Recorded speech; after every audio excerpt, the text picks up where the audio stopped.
In 1901, the influential Admiral Alfred T. Mahan became a military advisor to President McKinley. Mahan was best known for his book, The Influence of Sea Power Upon History, 1660 to 1783. In it, he illustrated how a nation's power is directly related to its naval might. He advocated updating the U.S. Navy fleet, establishing Caribbean naval bases, building a canal across the Isthmus of Panama, and increasing U.S. possessions in the Pacific.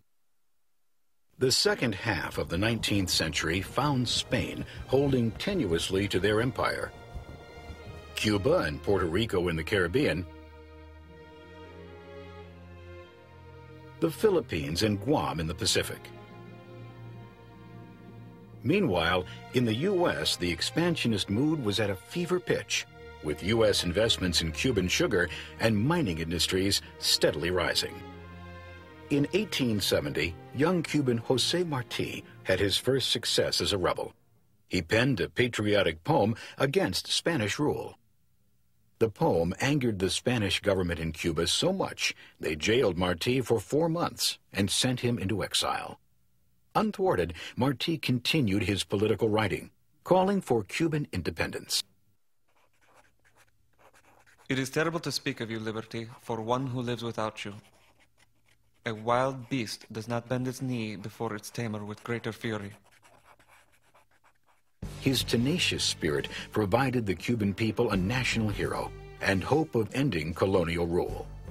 In 1894, Martí organized guerrilla actions, destroying U.S.-owned sugarcane plantations, hoping to provoke U.S. intervention in the Cuban plight against Spain.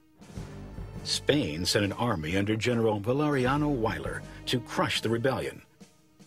José Martí was killed, but his revolution blazed on.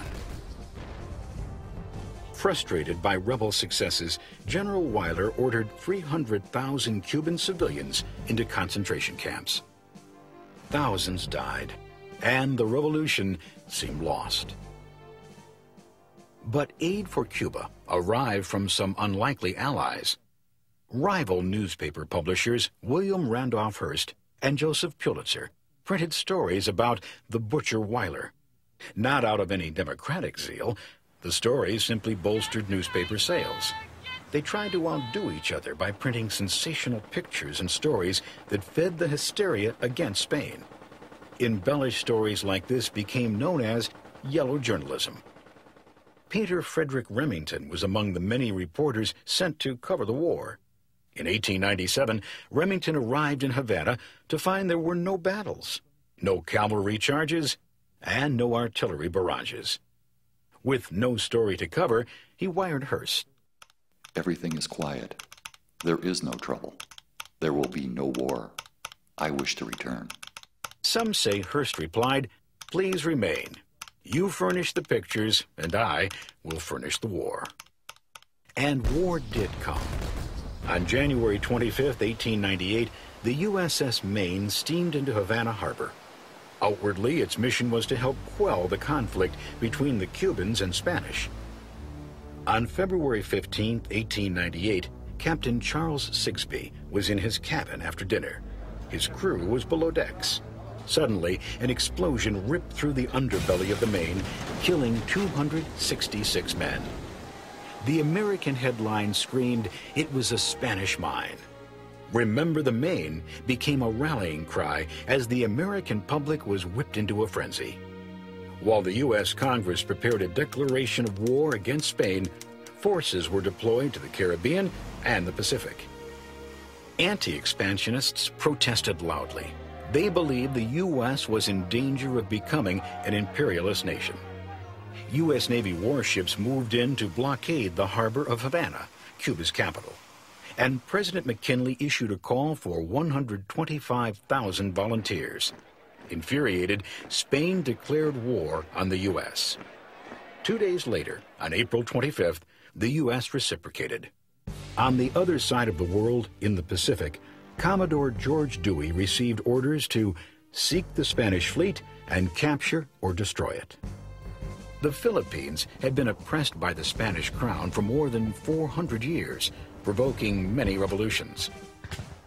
When the U.S. declared war on Spain, Filipino rebel Emilio Aguinaldo saw a way for the Philippines to achieve independence.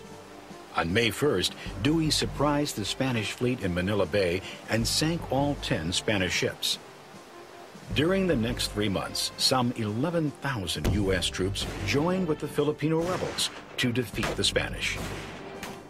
Aguinaldo declared Philippine independence on June 12th. With the Philippines seemingly under control, U.S. troops moved on to capture Guam. Meanwhile, back in the Caribbean, the 9th Cavalry, a unit of African-American soldiers, arrived in Cuba. They found the Army quartermasters totally unprepared for the thousands of troops pouring in. Equipment was disorganized. They were issued woolen uniforms in the tropical heat. Both black and white soldiers were forced to live in unsanitary conditions with poor rations. Diseases such as yellow fever broke out, and thousands were hospitalized.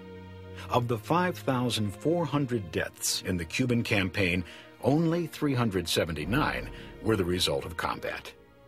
Teddy Roosevelt quit his desk job as Secretary of the Navy and became second in command of a volunteer regiment called the Rough Riders. They were a motley crew of some 1,200 men, including the socially prominent, cowboys, musicians, and clerks. In a critical battle, Teddy Roosevelt led the Rough Riders on a charge up Kettle Hill. They came under heavy fire, but were aided by the 2 regiments of African-American soldiers. They sacked Kettle Hill, but at great cost. What a sight was presented as I recrossed the flat in front of San Juan. The dead and wounded soldier. It was indescribable.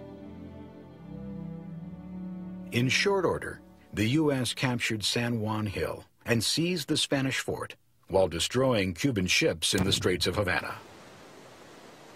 With the situation in hand in Cuba and the Pacific, the U.S. now turned 18,000 troops and a naval escort on another Spanish colony in the Caribbean, Puerto Rico. They landed at Guanica Bay, but before they could reach the capital city, Spain agreed to sign a peace treaty with the United States, putting an end to all military hostilities. The war was over in just 4 months. The truce with Spain was signed on August 12, 1898. It was a splendid little war, commented soon-to-be Secretary of State John Hay.